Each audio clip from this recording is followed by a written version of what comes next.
So I think I said in my first video that I knew I was an amateur. I knew I was just getting started, and I was going to improve this over time. I don't think I said that, but I meant it. So went back and watched a few of the videos. They're terrible, but I made a couple modifications. So I will be aware of my sniffling from here on out because that's annoying. And also, I oiled my chair so that you don't hear it squeaking because that was bugging the crap out of me. Anyway, in today's lesson, kids, we're going to be talking about bands who are actually people. And I came upon this phenomenon. It's a fairly new thing. I came upon this phenomenon when I wanted to. I loved Iron and Wine, so I have a Spotify list, and um, I listen to Spotify constantly. And at some point in the last 10 years or so, I fell in love with Iron and Wine. And I was like, let me find out about this band, thinking it was a band. Nope, it's a dude. Sam Beam, genius. Love that guy. And then I found out that this was far more common than I thought. So for today's lesson, I compiled a list of bands who are actually just people. So I thought we could take a look at them and talk about them a little bit. And I thought that could be fun. One other thing that I learned is that anything in Excel is hard to read. So I'm going to make this real big.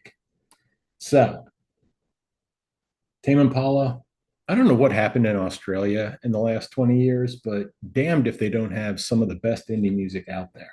So Tame Impala, I think he's from Perth, West Coast. Feels like we always go backwards. At one point, I listened to Feels Like We Only Go Backwards, I think 400 times in a row. That song was just hitting me so right. I just put it on a loop, wouldn't listen to anything else. Anyway, it's a genius named Kevin Parkner. Nine Inch Nails, I didn't realize was only Trent Reznor. Like he played all the instruments and recorded everything. Or maybe that was Dave Grohl. Either one. Didn't realize Foo Fighters was Dave Grohl. Didn't realize Panic at the Disco was really just Brendan Urie, or maybe just in the later years. I got this list from Gemini. I go to Gemini for everything. It's the best. Never heard of this guy, but I went and listened to him. Not for me. All right. So Bon Iver, fartsy name. Um, this was a long time ago, probably 12 years ago. And I was talking to this hipster punk kid that I worked with. And I was like, oh, yeah, I like that Bon Iver song, Skinny Love. And he's like,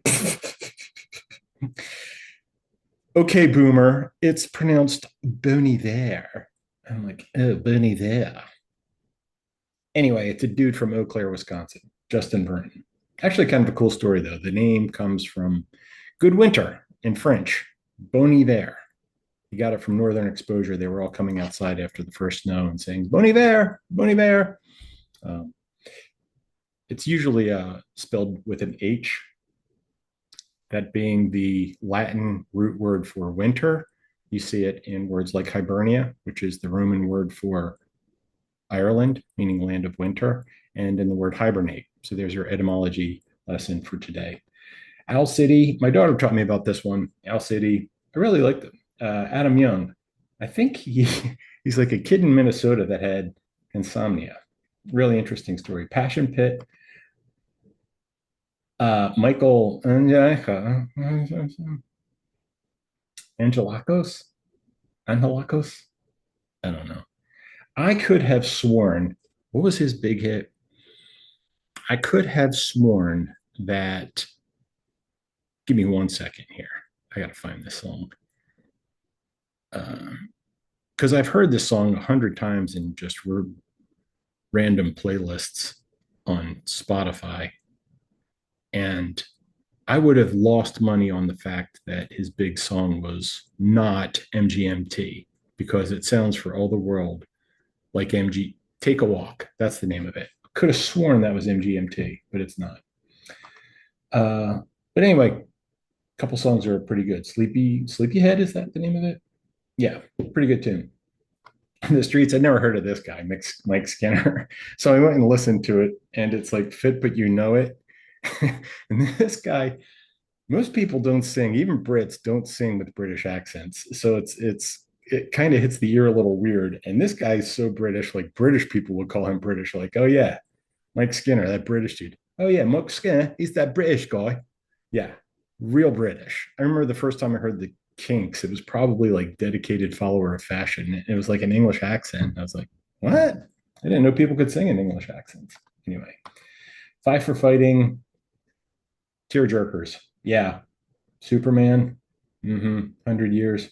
Iron and Wine. This guy's great. City and Color. Another one of those things I was like, wow, this band's really good. They have a song called The Girl, I think it's called.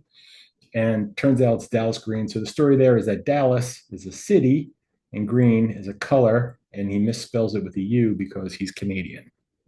Dallas Green. Listen to this guy, not for me. St. Vincent actually plays a song with Bon Iver. I forget the name of it. Roslyn, I think maybe. Anyway, Japanese House, Amber Bain. Listen to a lot of that. Really good stuff. Dope Lemon. Again, don't know what happened in Australia, but I love Dope Lemon. Man, that guy is great. Angus Stone. He also had a thing going with, I think, his sister, Julia. And then this guy, Cutworm, sings a song called Sold My Soul that I love. Another one of those songs that I listen to. I think he's from Ohio, Max Clark.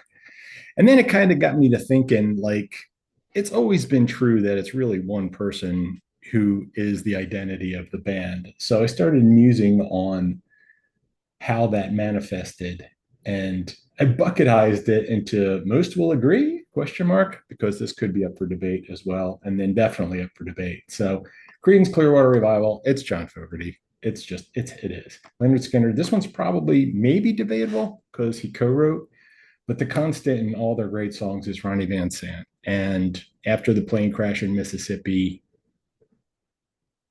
not the same. Just not the same, not even close. He was very clearly the genius behind Leonard Skinner. Rest in peace, Ronnie Van Zant. I love you. Steely Dan, Donald Fagen. Obviously, Walter Becker was a huge part of Steely Dan, but really it was Donald Fagen, because you see what happened after Steely Dan, The Nightfly, Kamakiriad. What was the other one? Morph the Cat, Sunken Condos. All his solo stuff is fantastic. The Doors. It was Jim Morrison. It was Jim Morrison, and that got me to thinking like it might be just the lyricist that is the heart and soul of a band. It might be it's harder to write lyrics than it is to write music. So you take the Doors for example. All the band members, fantastic. Ray Manzarek, Robbie Krieger, John Densmore, phenomenal musicians. Always weird to me that they never had a bassist. But anyway, phenomenal musicians. But Jim Morrison died. They released other voices. It's not good. There's one song on there. I think it's called "Wandering Musician." That's halfway decent, but that's the best they could do. Like the music's great, but it ain't the Crystal Ship. It ain't Peace Frog. It ain't Light My Fire. It ain't any of the songs that we know the Doors for. REM, this one's pretty obvious. It's Michael Stipe. U2, Bono. Obviously, all the other band members had a hand in all of these. Green Day. Green Day's pretty much Billy Joe Armstrong. It's pretty much him. Um, the other guys, Trey Cool and Mike Dirnt, they're great. Nothing against them, but it's Billy Joe Armstrong. And then the ones that are up for debate in my argument starter. So the Beatles, it's Paul McCartney. It's Paul McCartney. He is the genius behind the Beatles. And you see what happened with his solo album, which was pretty good, and then Wings, which is pretty good, and now he's doing collaborations, which are all really good. It's always been Paul McCartney. Asterisk. I did a video a couple days ago about John Lennon because it was the day it was the anniversary of his death, and he was great. I'm not trying to take anything away from John Lennon. Really good songwriter, really good musician, but we'll never know what would have happened after 1980. But if you had to look at the 70s, post Beatles breakup, individual careers, the nod goes to Paul McCartney. Say what you want about Wings, they were a good band. Pink Floyd, I'm so sorry, Gilmorians. It was Roger Waters. It was Roger Waters all along. Just listen to the pros and cons of hitchhiking. You'll be like, oh yeah, it was Roger Waters. Just a phenomenal string of creative output with Dark Side of the Moon, Animals, Wish You Were Here, The Wall, The Final Cut. and then Pros and Cons of Hitchhiking, just unprecedented string of success. You will be hard pressed to find 5 albums that are anywhere near as good as those 5 albums in a row. I defy you. Put it in the comments. I would love to hear it. You're probably right. But anyway, the Eagles, I'm going Don Henley only because he was the lyricist, A, and that supports my theory of it's the lyricist that's the heart and soul of the band. And B, the best thing that came out of either him or Glenn Frey in the 80s was Boys of Summer. Dirty Laundry, don't like it. Smuggler's Blues, okay, a little bit, not great. They were better together than apart. And obviously, the other guys had a hand in it as well. Joe Walsh kicked in, Don Felder kicked in, Randy Meisner kicked in a little bit, but it was Don Henley. And that voice, boy. Led Zeppelin, I'm going Robert Plant. I know, I know. How do you leave out Jimmy Page? I know, but it's Robert Plant. He was the lyricist. Rush, how do you leave out Geddy Lee and Alex Lifeson? I don't know, but I did. Neil Peart, he was the lyricist. Also, after John Bonham died, the best drummer on earth. And now I don't even know who's the best drummer on earth anymore. If you ask Neil Peart, he would say Karen Carpenter, but she's gone too. Man, all the good drummers are gone. All right, I think I gotta oil my chair a little bit more. I just heard a squeak. So anyway, would love to hear the debate on this, but I am going to hold to my belief that it's pretty much one guy or woman in bands. I didn't get into any of the girl bands. Maybe I should have.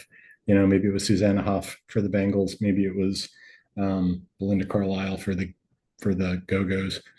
I don't know. I'll have to dive into that. It's very misogynistic of me, but these are my classic. This is where my heart lies musically, classic rock, and those are just my thoughts on it. So, would love to hear what you have to say about it, and look forward to reading the comments. Uh, as though anybody's going to watch this video. It's hilarious. All right, y'all take care. Peace.